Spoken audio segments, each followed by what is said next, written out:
Several years ago I fitted a Carter HP4600 lift pump to assist the original ZD30 Bosch VP44 injector pump. By fitting the lift pump, I have to take some of the strain off the Bosch, having to draw the fuel all the way from the tank to the IP, and in fact doing so, it's had an effect, and it's actually raised the torque level down low. Anyway, when you buy a Carter HP4600, the blurb will tell you that it flows 6 to 8 psi.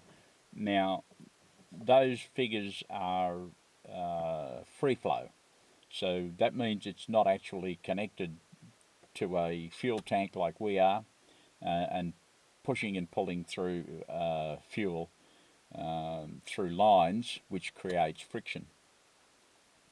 So I'm going to show you what I have in mind.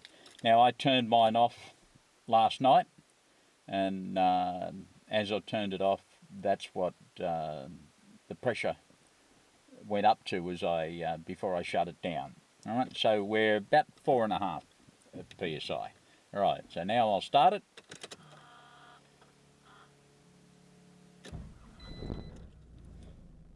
You'll see it went to 4.5 again, and now it's idling at 750, and it's sitting on 4. So we'll just go for a little drive, and I'll show you what it does.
That was 2,500 revs.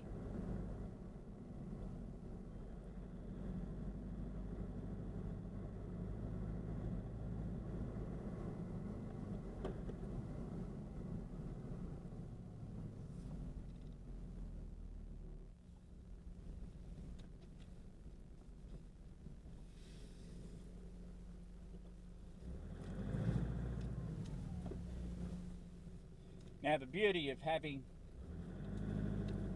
that fuel pressure gauge, right, that was 3.5.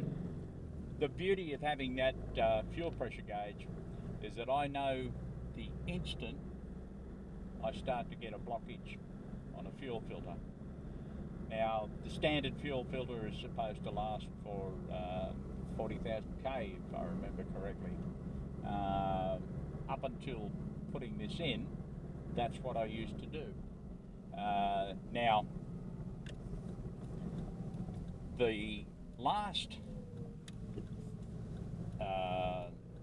second last filter I put in, I started to notice the pressure drop down to 0.5 psi, which brings on a signal. I have a signal set on there. So I immediately changed the filter, and it all came back. Now, that had only 16,000 K on it. So if I'd have continued to drive, I would have seen a very slow loss of performance, because I did feel a difference when I put the new one in, which would have meant I could have driven for another 20,000 Ks, not fully realising what had happened. So I reckon it's quite a handy bit of kit. Not cheap, but a handy bit of kit. Okay,